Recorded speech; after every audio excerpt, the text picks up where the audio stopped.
Hello everyone. कि मैंने पिछले क्लास में जाति प्रथा और श्रम विभाजन के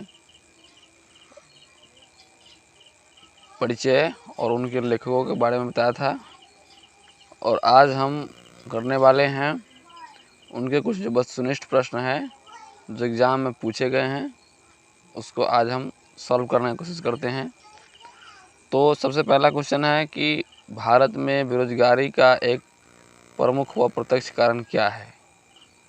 तो इसका सबसे अच्छा उदाहरण है जाति प्रथा, क्योंकि आज भारत में जो है जात प्रथा को देख कर कहीं क्या किया जा रहा है, बेरोजगारी बढ़ाया जा रहा है कि जो जिस जात का है उसको उस जात से हिसाब से उसको काम मिलना चाहिए।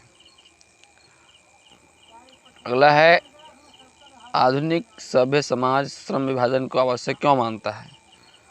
तो आधुनिक जो सभ्य समाज है उसको इसलिए सभ्य मानता है क्योंकि उसकी जो कार्य कुशलता के लिए कितना अच्छा है, इसलिए उसको सभ्य मानता है। इसके बाद तीसरा नंबर है, श्रम विभाजन और जाति प्रथा पाठ बाबा साहब के किस भाषण का संपादित है? तो वह है अनहिलेशन ऑफ कास्ट। ये जो लिखा है अनहिलेशन ऑफ कास्ट, इससे आया हुआ है। अनहिलेशन का मतलब होता है, अनहिलेशन ऑफ कास्ट का अर्थ होता है जाति का अंत। तो इनको उन्होंने लिखा है। चौथा है, भारत में बेरोजगारी का मुख्य कारण क्या है? तो ये सबसे सुटेबल ऑप्शन है जाति प्रथा। पांचवा सवाल है, बाबा साहब भीमराव अम्बेडकर का जन्म कहाँ हुआ था? तो पिछले क्लास में हमने पढ़ाया था आपको, बाबा साहब भीमराव अम्बेडकर का जन्म मऊ मध्य प्रदेश 14 अप्रैल 1891 में हुआ था। इसके बाद छठा नंबर, आदर्श समाज स्वतंत्रता समानता भ्रातृत्व पर आधारित होगा, किसने कहा ये बात किसने कहा? तो ये बात कहते हैं भीमराव अम्बेडकर साहब, चूँकि यह पाठ संबंधित है भीमराव अम्बेडकर साहब से, इसलिए। और आपको याद कैसे रखना है कि आदर्श समाज, समानता, भ्रातृत्व मतलब भाईचारा, ये सब जो है वो डॉक्टर भीमराव अम्बेडकर साहब ही करते थे। तो फिर आते हैं अगला सवाल पर, भारत में जाति प्रथा का मुख्य कारण क्या है? तो सबसे जो अच्छा ऑप्शन है वो क्या है? बेरोजगारी। सबसे उचित ऑप्शन क्या है? बेरोजगारी। आठवां नंबर सवाल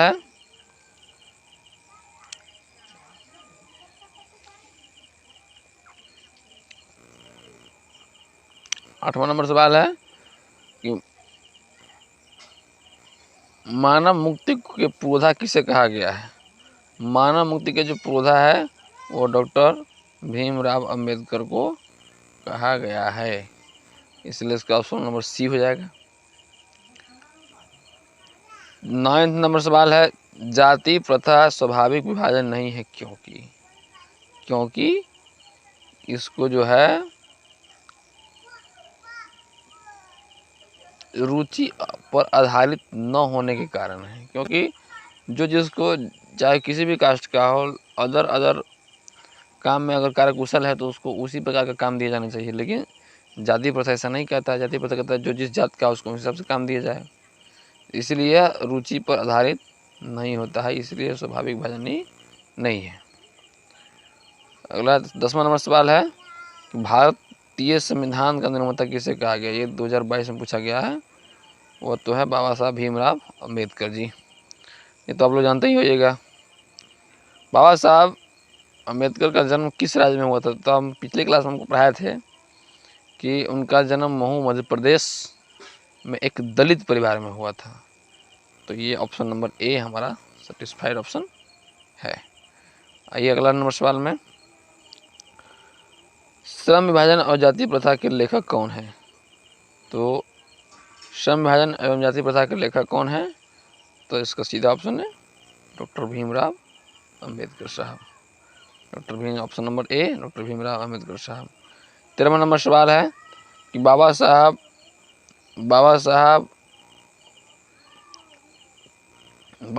भीमराव अम्बेडकर का जन्म किस परिवार में हुआ था? तो पीछे हम आपको बताए हैं 11वें सवाल में दलित परिवार में हुआ था। दलित परिवार, ऑप्शन नंबर डी। फिर अगला है 14 नंबर, भीमराव अम्बेडकर के चिंतन एवं रचनात्मक के प्रेरक व्यक्ति कौन थे?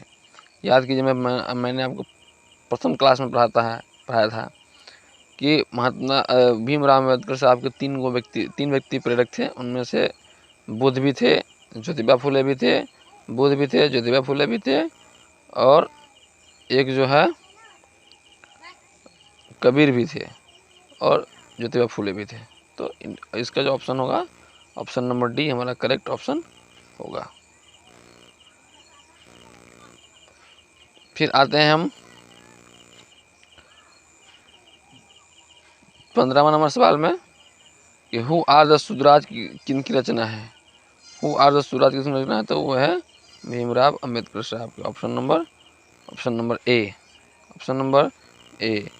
अब सवाल नंबर 16 है कि भीमराव अम्बेडकर किसके प्रोत्साहन पर उच्चतर शिक्षा के लिए न्यूयॉर्क गए थे? तो वे थे बड़ौदा नरेश के। किस नरेश के? बड़ौदा नरेश के। यहाँ जो बड़ौदा नरेश ऑप्शन नंबर बी में है, उनके प्रोत्साहन से वे उनकी छात्रवृत्ति उन्होंने दिए थे और कुछ मदद भी किए थे उनको, आर्थिक मदद, जिसके कारण वो बड़ौदा नरेश के वजह से जो न्यूयॉर्क गए थे, वहाँ से फिर वह लंदन चले गए थे। अब लास्ट 2 सवाल बचे हुए हैं। द अनटचेबल्स किसकी रचना है? तो ये है भीमराव अम्बेडकर साहब का। 18वां नंबर सवाल है कि किसे बाबा साहब के नाम से पुकारा जाता है? इसका सीधा ऑप्शन है बी, भीमराव अम्बेडकर साहब को। आशा करता हूँ आपको अच्छा लगा होगा। तो लाइक एंड सब्सक्राइब करें। तो आइए, अब अगला जो टॉपिक है वो हम अगले वीडियो में मिलेंगे। तब तक के लिए धन्यवाद। अगर अच्छा लगा तो लाइक शेयर सब्सक्राइब करिए, और अगला जो चैप्टर हमारा है दूसरा नंबर पार्ट, उसको हम अगले वीडियो में लेकर के आएंगे। धन्यवाद।